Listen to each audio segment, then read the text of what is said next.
Assalamualaikum warahmatullahi wabarakatuh. Wahai sahabatku, semoga sahabatku dalam kondisi sehat walafiat, di bawah lindungan dari Allah Subhanahu wa Ta'ala. Bulan Muharram adalah bulan yang istimewa. Orang Jawa menyebutnya dengan bulan Syuro. Di bulan Syuro itu, karena istilah Jawa misalnya, ada istilah dalam Arab ada Asyura, lalu orang Jawa menyebutnya bulan Syuro karena keutamaan 10 Muharram itu. Asyura itu penuh dengan kemuliaan, sehingga orang Jawa menjadikannya sebagai nama bulan Syuro, karena di sana ada 10 Muharram itu yang disebut dengan Asyura, 10 Muharram Asyura. Nah, tradisi yang berkembang di masyarakat Jawa adalah dengan cara mengadakan santunan anak yatim dan duafa. Siapa itu anak yatim? Anak yatim adalah sohirun la abalah wa in kana lahu jaddun wa ummun, atau wa in kana lahu ummun wa jaddun. Jadi anak kecil yang belum balik, yang ditinggal mati oleh bapaknya, walaupun dia masih punya ibu atau masih punya kakek. Tapi kalau ditinggal mati bapaknya, maka dia disebut sebagai yatim, tapi syaratnya adalah belum balik. Kalau sudah balik, ya sahabatku misalnya sudah tua, umurnya sudah 30, 40, bapaknya sudah meninggal, ya tidak yatim lagi. Santunan anak yatim. Kalau misalnya dia tidak punya ibu, ibunya meninggal, bapaknya masih ada, itu namanya mungkoti. Sehingga kalau misalnya ibunya meninggal, bapaknya masih ada, namanya mungkoti. Kalau bapaknya meninggal, ibunya masih ada, walaupun kakeknya juga masih ada, namanya yatim, dan memberi santunan kepada anak yatim dan orang miskin. Tradisi ini bagus, tapi ada beberapa hal yang perlu kita perhatikan. Ada hadis misalnya yang dipersoalkan oleh ulama misalnya, bahwa man masaha yadahu ala ra'si yatimin yauma asyura'a itu rafa'allahu ta'ala bikulli sya'ratin darajah. Barang siapa yang mengusapkan tangannya di kepala anak yatim pada hari Asyura, pada tanggal 10 Muharram itu, maka Allah akan mengangkat derajatnya setiap satu helai rambut itu 1 derajat. Itu berarti kalau misalnya rambutnya jumlahnya banyak, kan banyak sekali. Hadis ini dianggap sebagai hadis dhaif atau hadis maudhu. Nah, karena itu tidak bisa diamalkan.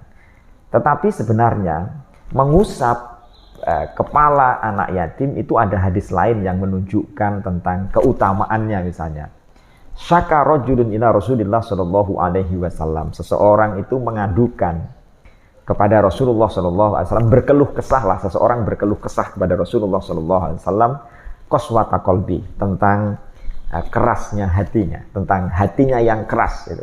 Qala Rasulullah sallallahu alaihi wasallam, lalu Rasul menjawab ketika ada seseorang yang mengatakan hatinya itu keras. Kata Rasulullah, imsah ra'sal yatim, usaplah kepala anak yatim, wa at'imil miskin, dan berilah makan kepada orang miskin. Sehingga kan di sini ada 2, santunan anak yatim, kemudian ada istilah mengusap kepala. Lalu yang kedua adalah memberi kepada orang miskin, memberi makan. Memberi makan itu bisa berupa makanan asli, berupa makanan yang bisa dimakan, bisa juga dengan barang mentah, bisa juga dengan memberi uang, yang uang itu bisa digunakan untuk membeli makanan. Itu bisa sama saja itu. Artinya, pertama-tama kita harus memahami bahwa imsah ra'sal yatim, kepala anak yatim itu pada posisi 2, karena kepala ini kan pada wilayah yang sempurna, ada mata, ada telinga, ada otak, dan lain sebagainya. Maksudnya adalah membimbing anak yatim. Ini makna, namanya ra'sal yatim itu pada 2 makna. Yang pertama adalah makna majazi, dan yang kedua adalah makna hakiki. Makna hakikinya adalah, makna yang sungguhnya adalah memang mengusap benar, gitu, mengusap. Sehingga ada sebagian di antara kita yang, di antara umat Islam itu yang memaknainya sebagai makna hakiki, ya diusap benar. Diusap sebagai bagian dari bentuk kasih sayang gitu, sebagai perwujudan kasih sayang. Jadi harus dipahami semacam itu, sebagai perwujudan kasih sayang. Tapi yang kedua yang disebut dengan makna majazi. Makna majazi itu yang mengisi otaknya anak yatim dengan ilmu pengetahuan, menyekolahkan anak yatim dengan ilmu pengetahuan supaya dapat ilmu pengetahuan, kemudian memberi kebutuhan ekonominya dicukupi gitu. Karena kalau misalnya kebutuhan ekonominya dicukupi, maka yang terjadi adalah otaknya cerdas, karena gizinya terjamin gitu. Jadi kalau misalnya gizinya terjamin, kemudian asupan makanannya terjamin, itu kan berarti otaknya cerdas gitu. Kalau otaknya cerdas berarti dia pintar gitu. Jadi dia memberi makanan kepada anak yatim, gizinya tercukupi, sekaligus menyekolahkan mereka, mengajari mereka ilmu pengetahuan, memondokkan mereka, membiayai secara gratis dan lain sebagainya sekolahnya. Itu berarti makna hakiki dan juga makna majazi yang bagus. Memang kita menggabungkan dua makna itu.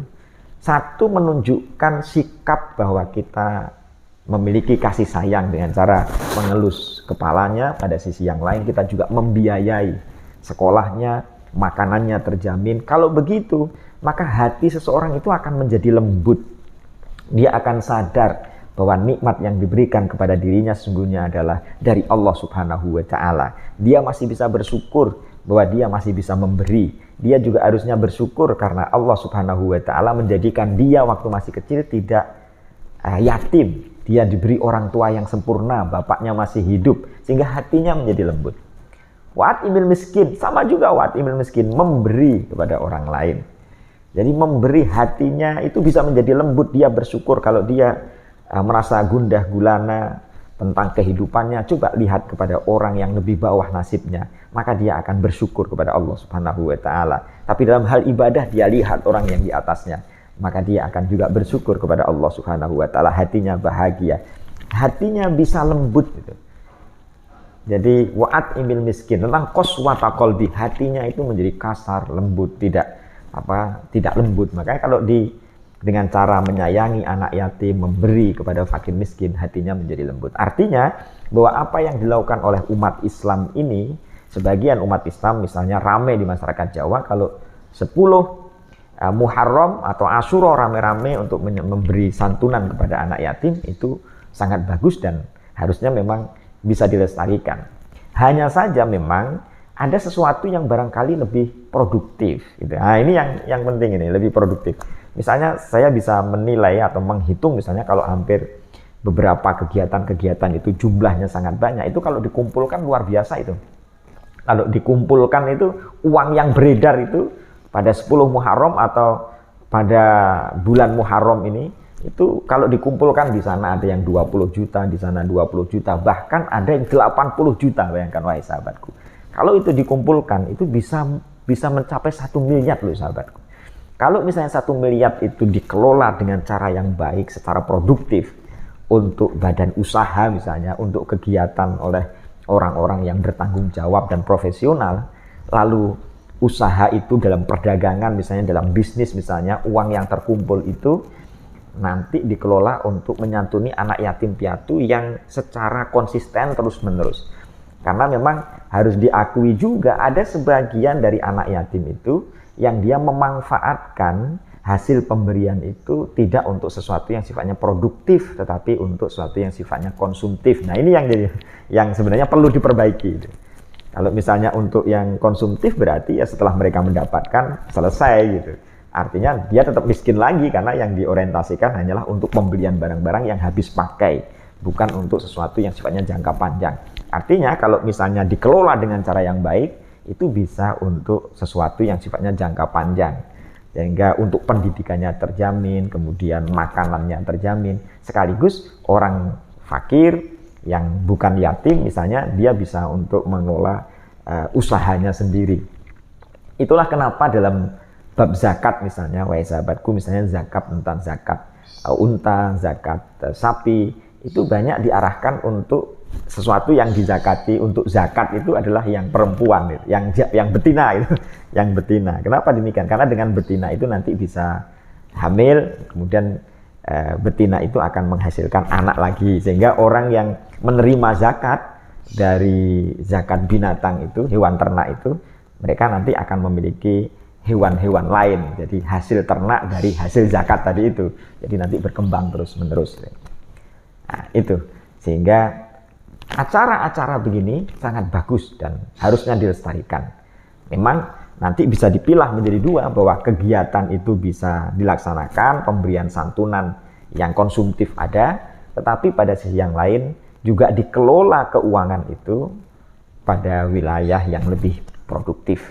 Nah, kemudian berikutnya lagi, kadangkala juga ada sebagian yang terlalu keterlaluan semacam mengeksploitasi anak yatim gitu. lalu anak yatim ditampilkan itu secara berlebihan gitu. Maksud saya yang secara berlebihan ini yang tidak bagus gitu. Sehingga ada perasaan sebagian di antara anak yatim, ada yang bahagia juga, tapi ada yang sebagian dari mereka yang merasa saya kok dibeginikan ya, ada sebagian yang begitu, tapi juga ada juga yang senang dengan kegiatan itu.